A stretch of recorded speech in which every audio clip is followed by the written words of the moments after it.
అందరికీ నమస్కారం. Epic story లైన్స్‌కు స్వాగతం. యక్షపర్వతం 6వ భాగం.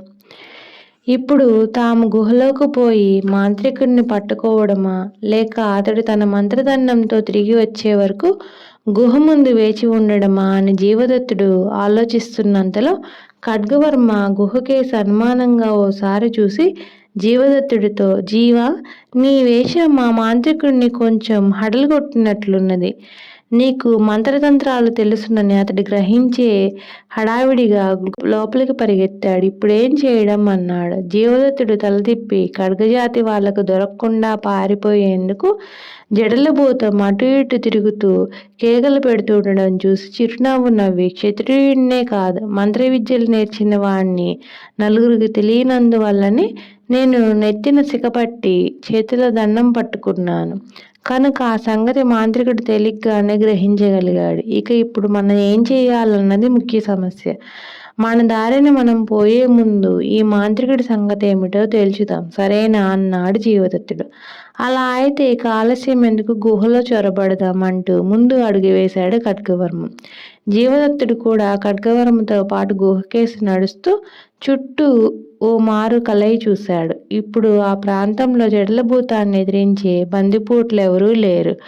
గాయపడిన వాళ్ళు, భూతం దుస్తులకు నిప్పు పెట్టగా శరీరం కాలి కిందపడి దొర్లుతున్న వాళ్ళు కొద్దిమంది తప్ప మిగిలిన వాళ్ళంతా నద్దిగుకు పారిపోయారు. జడలభూతాన్ని ధైర్యంగా ఖడ్గజాతి వాళ్ళు ముగ్గురు చుట్టుముట్టి ఈటలతో పొడిచే ప్రయత్నం చేస్తున్నారు. కానీ భూతం వాళ్ళ దెబ్బలు తప్పుకుంటూ గుర్రో గుర్రో అని అరుస్తూ గుహకేసి పరిగెత్తుతున్నది. నిజంగా అది భూతం అంటావా, లేక మాంత్రికుడు ఎవరో మనిషికి ఆ వికృతి వేషం వేసి నాటకం ఆడిస్తున్నాడంటావా అని అడిగాడు ఖడ్గవర్మ. మనిషి అయినా అలా భూతంలాగా ప్రవర్తించడం మొదలుపెట్టాక దాన్ని భూతమనే అనుకోవాలి.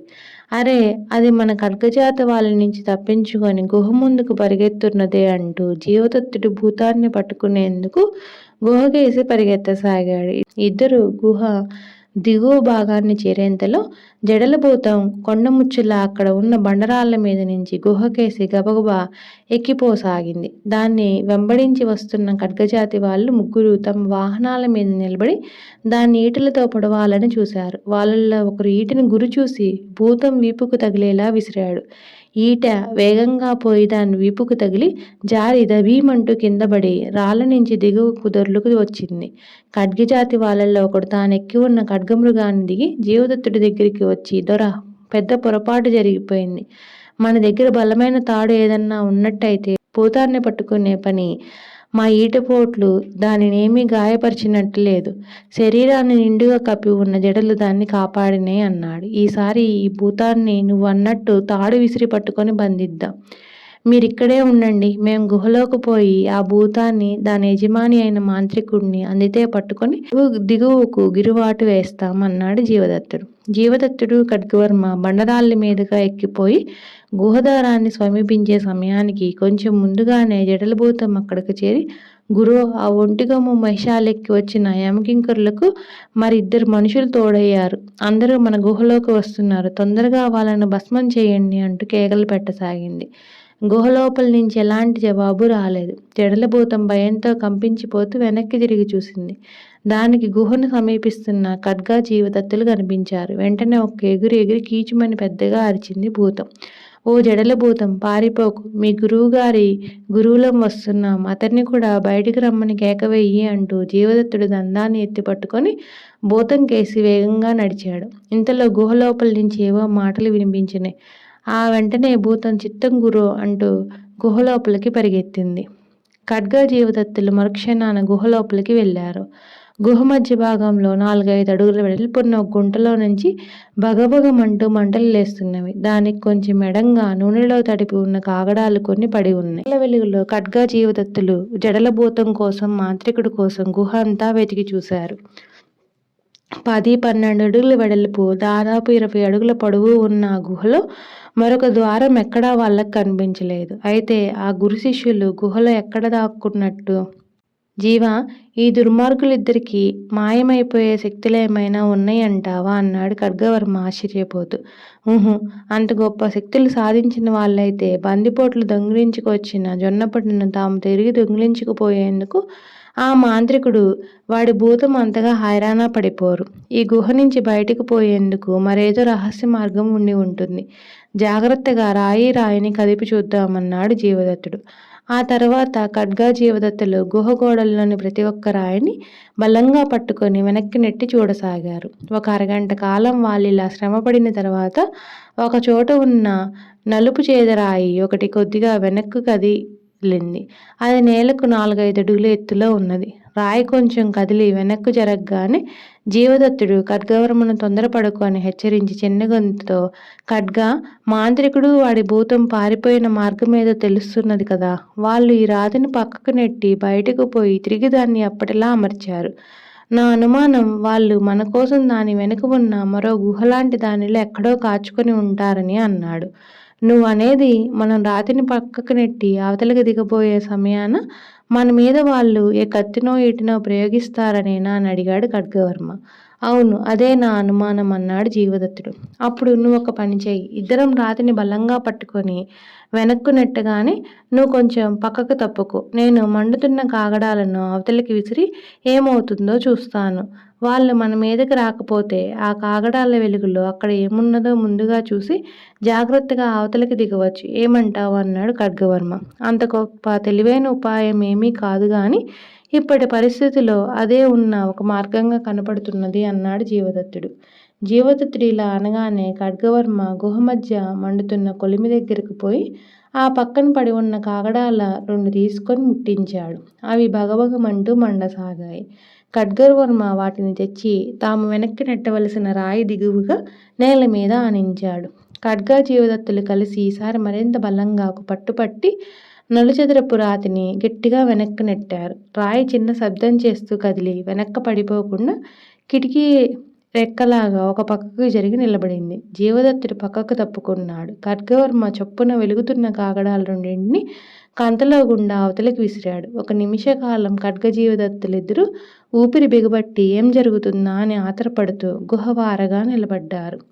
అవతల నుంచి ఎలాంటి శబ్దమూ రాలేదు. మరొక నిమిషం అలాగే నిలబడి చివరకు ఖడ్గవర్మ పెద్దగా నవ్వి, జీవా, ఆ దుర్మార్గులు మన నుంచి చాలా ఒడుపుగా తప్పించుకొని పోవడమే కాక మనల్ని మూర్ఖుల్ని చేశారు. వాళ్ళు పారిపోయేందుకు అవతల మరేదో గుహమార్గం ఉన్నదని నాకు తోస్తున్నది అన్నాడు.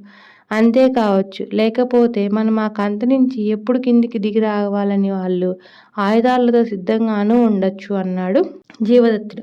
ఎంతసేపు ఈ జాగ్రత్త, అవతల తెల్లవారబోతున్నది అంటూ ఖడ్గవర్మ కత్తి దూసి కాంత దగ్గరకు పోయి అవతలికి తలపెట్టి చూశాడు. అదే సమయంలో జీవదత్తుడు అతడి వెనక నిలబడి ఈటెను ఒకదాన్ని బలంగా లోపలికి విసిరాడు. ఖడ్గవర్మకు తాను విసిరివేసిన కాగడాల వెలుగులో ఒక చిన్న సొరంగ మార్గం తప్ప మనుషులున్న జాడలే కనిపించలేదు. జీవదత్తుడు కూడా పరీక్షగా చూసి, ఖడ్గా, ఇక మనం ఈ కంతలో నుంచి ఆ సొరంగ మార్గంలోకి దిగవచ్చు.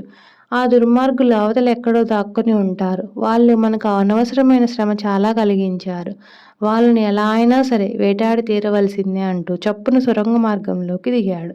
ఖడ్గవర్మ కూడా అతడికి వెనుకగా దిగాడు. ఆ ఇద్దరికీ ఆ ప్రదేశాన రాళ్ళు రాప్పులు తప్ప మరేం కనపడలేదు. ఖడ్గవర్మ కత్తి దూసి ఒక కాగడా చేతికి తీసుకొని సొరంగ మార్గం వెంట బయలుదేరాడు. జీవదత్తుడు సొరంగం గోడల రహస్య ద్వారం ఎక్కడైనా ఉన్నదేమో తెలుసుకునేందుకు మంత్రదండంతో పొడిచి చూస్తూ ఖడ్గవర్మను అనుసరించాడు. వాళ్ళిద్దరూ సొరంగ మార్గాన 2 నిమిషాలు నడిచి దాని ముఖ ప్రదేశాన్ని చేరారు. ఎదురుగా వాళ్లకు విశాలమైన బయలు ప్రదేశం, అక్కడ శిథిలావస్థలో ఉన్న చిన్న పెద్ద భవనాలు, వాటిపైన మరింత శిథిలావస్థలో ఉన్న ఒక ఎత్తైన బురుజు కనిపించాయి.